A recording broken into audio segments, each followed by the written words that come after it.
Welcome to Mental Flight, where bold ideas take off and untold truths soar beyond the limits of ordinary thinking. Then fasten your mind, you're cleared for takeoff. In recent years, Africa has experienced a dramatic wave of military coups that have shaken the foundations of long-standing regimes and sent shockwaves through the corridors of foreign power. What was once considered a continent locked under the grip of post-colonial puppets is now rising through defiance, action, and bloodless revolutions led not by politicians, but by soldiers. Burkina Faso, Mali, Niger, all once labeled as fragile. States or Western allies have now become the stage for a new kind of leadership. But the question remains, who's really behind these coups?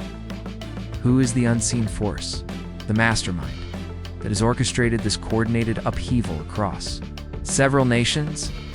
Many analysts rush to label these events as random or reactive, the product of economic frustration or extremist threats. But the pattern is too strategic to ignore. Each coup has followed a similar rhythm, a failing civilian government entangled with Western interests, rising dissatisfaction among the people, and then the sudden appearance of a young, confident military leader speaking the language of sovereignty, pride, and national dignity. These are not accidental uprisings. These are tactical power shifts, and the language used by their leaders is often too aligned. It's deliberate to be coincidence. Take the case of Burkina Faso. Captain Ibrahim Traoré emerged from the ranks. It's not just as a soldier, but as a man, with vision, rhetoric, and an understanding of the psychological war against neocolonialism. His rise came after an attempted assassination of a fellow officer, an event that lit the match for a broader movement. When Traoré addressed the public, he didn't speak like a traditional coup leader. He didn't beg for international recognition. He spoke directly to the people, invoking self-reliance, independence, and the rejection of foreign occupation.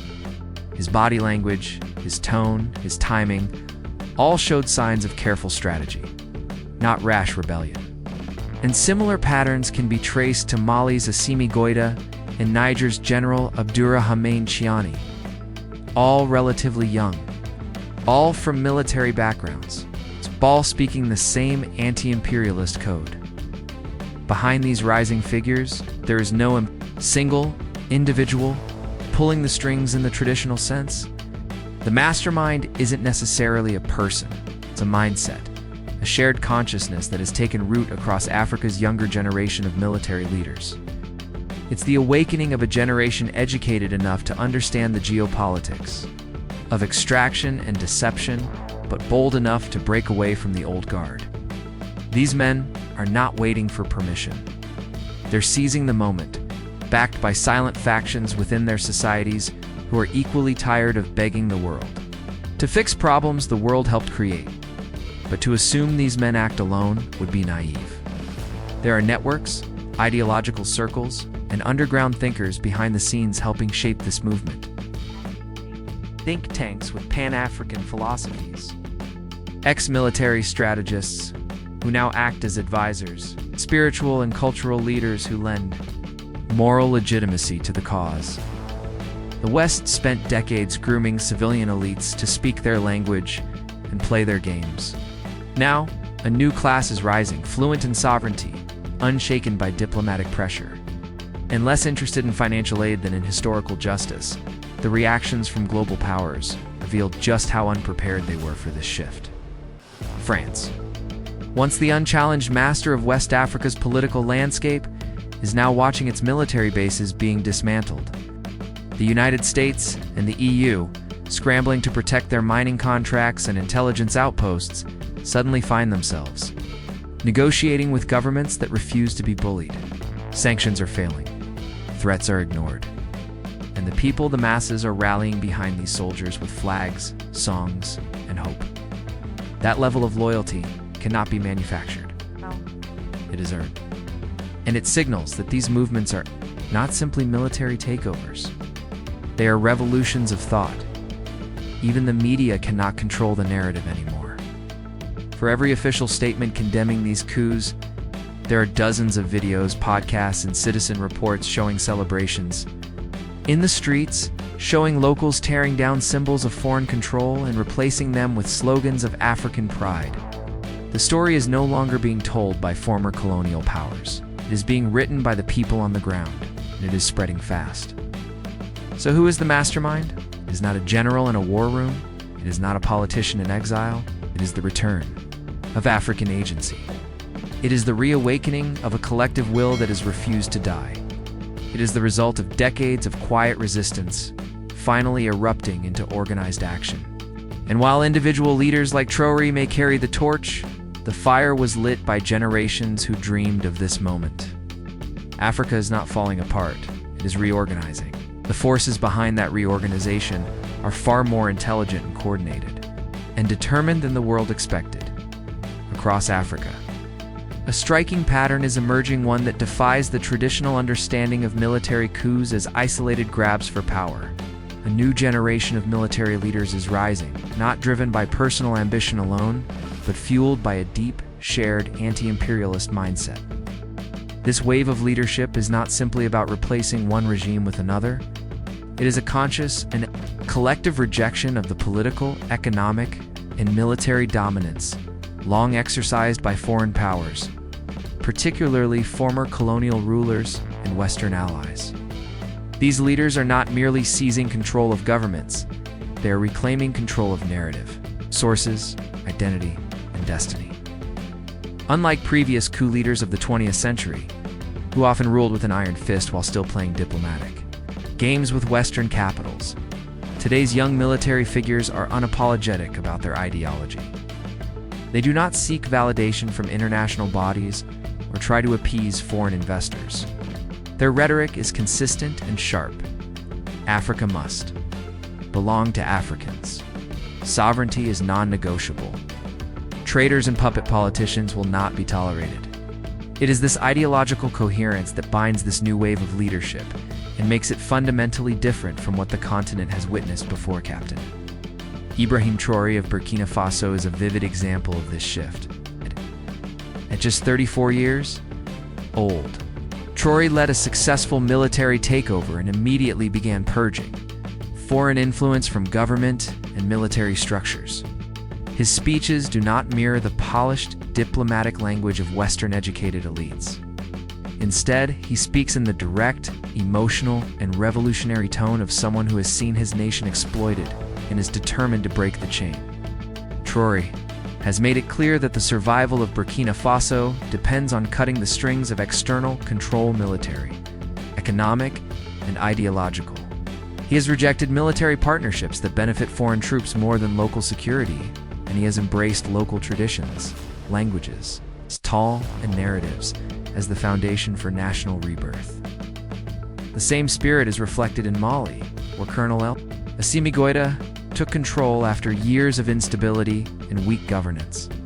Like Traoré, Goïta positioned himself as a protector of national integrity, quickly removing French forces from Malian soil and building alliances based on mutual respect rather than colonial history.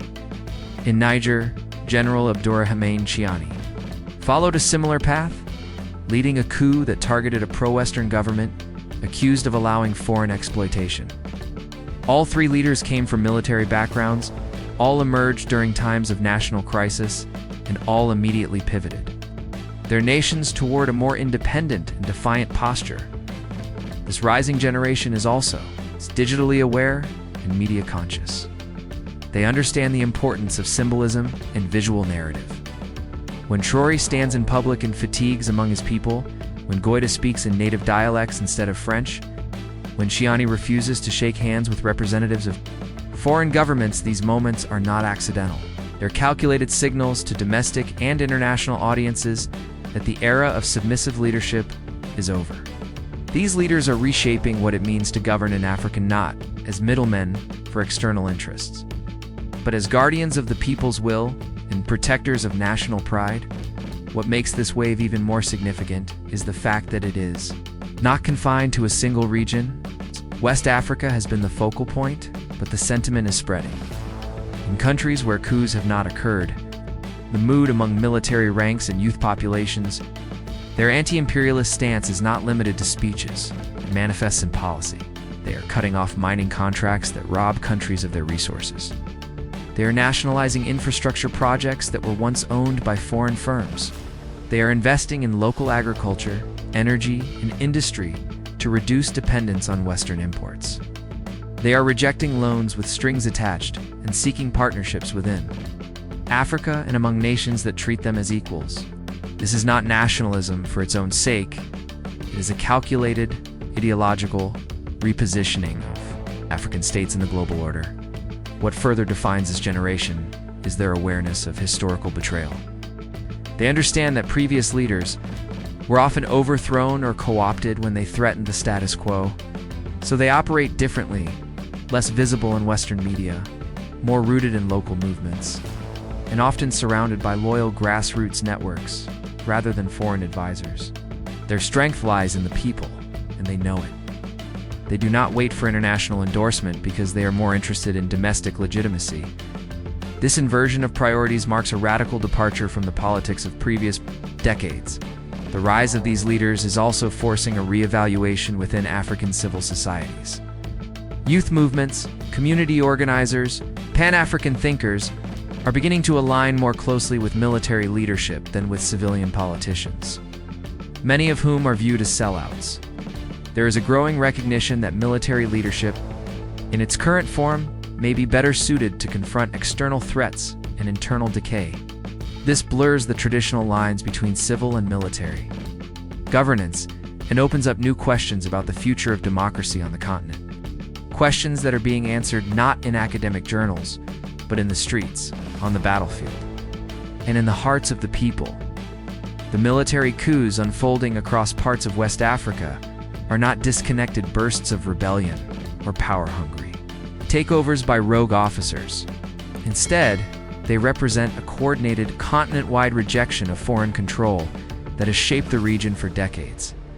The ousting of pro-Western governments in countries like Burkina Faso, Mali, and Niger is rooted in a deep, simmering resentment toward neo-colonial influence, global economic dependency, and foreign military presence that many Africans have come to see as modern-day occupation.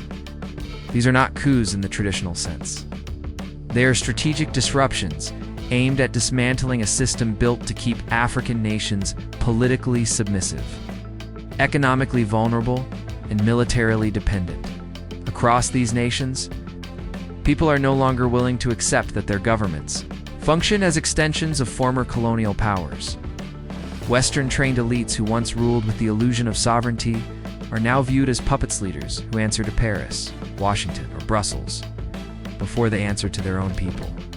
These coups are the response to decades of decisions made, not in the interests of African populations, but to protect the profits, resources, and influence of foreign states. From mining contracts that give away gold and uranium for pennies, to military bases that promise security but deliver chaos, the African people have begun to recognize the trap. These uprisings are the backlash. This movement is not confined to the rhetoric of individual leaders. It is embedded in the symbols, decisions, and collective actions taken after each coup. One of the first moves in nearly every case has been to cut ties with Western powers, particularly France, and to expel foreign military forces stationed within national borders. In Mali, French troops were ordered to leave under Colonel Assimi Goïta's leadership. In Burkina Faso, Captain Ibrahim Traoré did the same, removing French troops and intelligence operatives that had been embedded for years. In Niger, General Abdourahmane Chiani mirrored the same stance. These decisions were not about military strategy alone. They were political declarations. These leaders are saying in no uncertain terms that foreign militaries will no longer dictate the terms of African security. This rejection of foreign control also reaches into economic policy.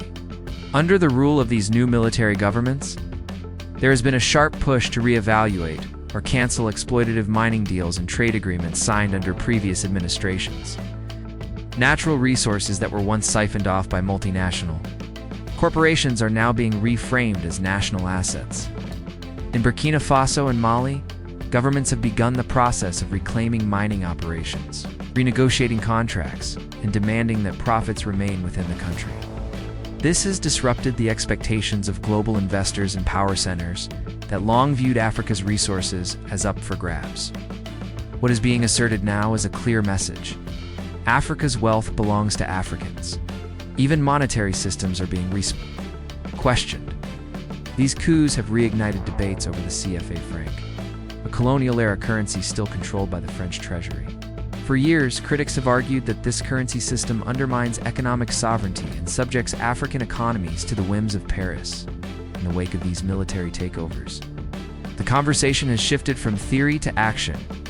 Leaders are now openly calling for the abandonment of the CFA and the establishment of independent monetary systems that reflect true national autonomy. These are not symbolic gestures. They are institutional challenges to Western economic dominance. Culturally, too, the rejection is loud and intentional. State media in these countries now prioritizes indigenous languages, national heroes, and Pan-African philosophy. Leaders wear military fatigues instead of Western suits, speak in the dialect of the people rather than diplomatic French, and reference historical figures like Thomas Sankara and Kwame Nkrumah rather than Western intellectuals. The visuals are powerful and calculated. They reflect a cultural decolonization taking place alongside the political one. In every rally, every speech, and every parade, there's a rejection of the idea that African leadership must look, sound, or act Western to be considered legitimate. International backlash has been swift. The West has responded with condemnation, sanctions, aid suspensions, and diplomatic isolation. But these measures have largely failed to reverse the momentum. Instead of weakening these new regimes, Western pressure has often strengthened them by validating the very critique that these leaders are making, that foreign powers only support African governments when they serve foreign interests. By attempting to punish the new leadership, external powers are exposing the fragility of their moral authority on the continent. Meanwhile, regional and continental support for these coups is growing. The creation of alliances like the Alliance of Sahel States, a bloc formed by Mali, Burkina Faso, and Niger, signals the birth of a new regional power structure rooted in anti-imperialist solidarity. These nations are no longer acting in isolation. They are coordinating military operations, economic strategies, and diplomacy. This new awareness doesn't need speeches to spread. It travels faster than propaganda. It spreads through social media. Where a video of a street rally in Ouagadougou can be seen by a student in Lagos or a worker in Bamako, it spreads through conversations in barbershops, classrooms, and military camps. It spreads through images of leaders like Ibrahim Traoré rejecting Western officials or removing foreign military bases, and it fuels belief that real change is possible. That belief is contagious. It's no longer taboo to question the status quo. In fact, it's expected. The ones still defending old loyalties are increasingly isolated and distrusted. This political consciousness is not fueled by hatred or blind rebellion. It's driven by logic, history, and survival. Africans are recognizing the patterns that have kept them locked in cycles of dependency, currency systems like the CFA franc that are controlled from Europe, trade deals that drain their economies, and military partnerships that prioritize foreign security over local stability. The mask has come off, and with it, the illusion that these systems were ever designed to serve African interests. This awakening turns compliance into resistance, and resistance into policy. The reason this shift is so powerful is because it's decentralized. It doesn't rely on elections or political parties to sustain it. It lives in the minds of millions, meaning it cannot be assassinated, exiled, or bribed into silence. It adapts, moves, and multiplies. Every time a foreign-backed politician is exposed, the consciousness grows. Every time a protest is met with repression, it hardens. And every time a soldier chooses his people over his orders, it spreads. Leaders like Traoré or Goïta are not creating this consciousness, they are products of it. They are mirrors reflecting a wider truth, that the age of mental colonization is dying, and a new Africa is being born. This shift also brings with it a reevaluation of power. Africans are no longer interested in symbolic independence. They are demanding full sovereignty in language, economy, defense, and culture. The consciousness does not stop at who holds the presidency. It asks who controls the mines, who owns the banks, and who writes the school books. It demands not just new leaders, but new systems. And it is ruthless in exposing those who speak of freedom while serving foreign interests. There is no room for half measures in this new mindset. Either you are with the people or you are not. Cultural identity plays a major role in this shift. Colonial languages are being rejected in favor of local dialects. Traditional clothes, ceremonies, and names are being revived with pride. National heroes like Thomas Sankara, Patrice Lumumba, and Samora Machel are being celebrated not as distant icons, but as blueprints for today's resistance. The young generation is no longer looking outward for guidance. They are turning inward to their own history, heritage, and strength. This self-awareness is both a defense mechanism and a launchpad for the future. The international community, especially Western powers, has been slow to understand what's really happening. They respond with the same outdated tool sanctions, condemnations, and calls for a return to democracy. But these responses only reveal how disconnected they've become from Africa's reality. The shift in political consciousness cannot be reversed with pressure. In fact, every threat or punishment only deepens the commitment to break free. Africans are not demanding handouts. They are demanding respect, equality, and the right to chart their own path without external interference. This is why the term mastermind no longer applies to individuals. The real force changing Africa is collective and spiritual. It is the soul of a continent refusing to be caged. It is the realization that liberation is not a moment, it is a mindset. And once that mindset takes hold, it becomes impossible to suppress. That is the revolution unfolding today. It cannot be arrested. It cannot be silenced. It is not coming. It is already here. If you're tired of one-sided narratives and ready to hear Africa's truth without filters, this is your home. Subscribe now to join a growing